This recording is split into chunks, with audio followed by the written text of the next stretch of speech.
Hey guys, you would think I'm up north, but I'm not. I'm still in Middle Tennessee, Murfreesboro, Tennessee, and they're getting hammered with some kind of a little blizzard of their own.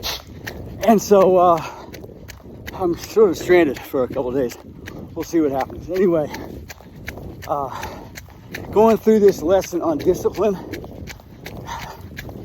Remember, letter D of discipline is deliver on the promise to yourself. All right. Keep your promises. Don't let circumstances or anything keep you back from your goals this year. Letter I is intensity. In other words, do everything you do with all your might, to the best of your ability. Push yourself. Letter S is snow. Just kidding. Letter S is self-control.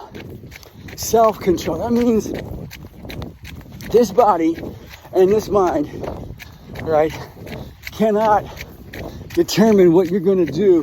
You have to decide what your body's going to do.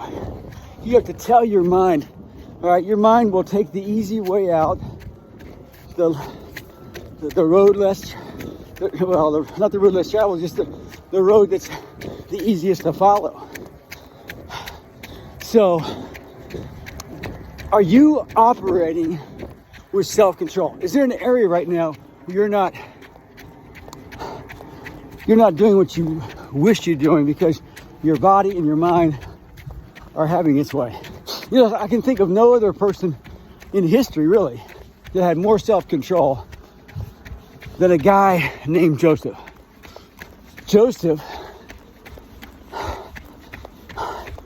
he was a young man who got mistreated by his family. You remember the story.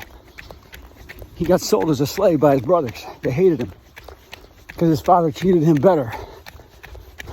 He was actually a better kid, but anyway, that's a different story. But they hated him. They sold him. He became a slave. He ultimately ended up in prison. All kinds of things, accusations coming at him left and right. They weren't true. Well, there's a time in his life where Joseph is under great temptation. His master's wife is throwing herself at him and trying to seduce him. And over again, Joseph says, no. And he continues to control himself. And one of his reasons is, he says, first of all, he says, you don't belong to me.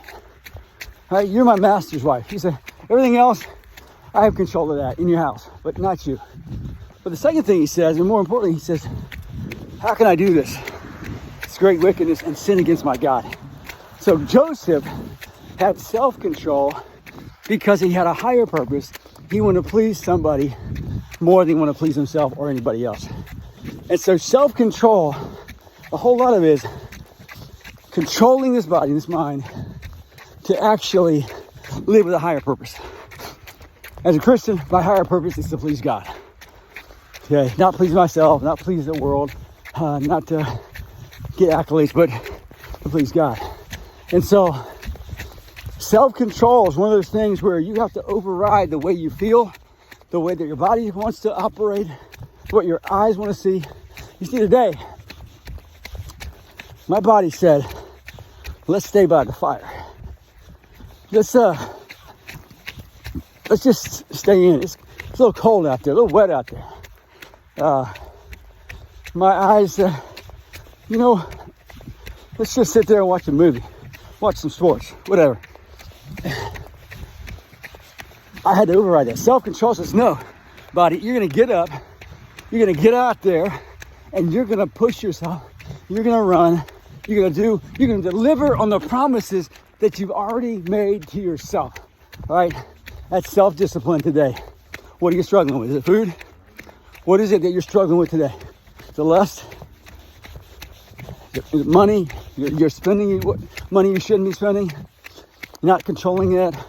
Listen, there's all kinds of ways we need to exercise self-control. You think about it today. All right, hit me in the comments. And stay humble. Pray hard.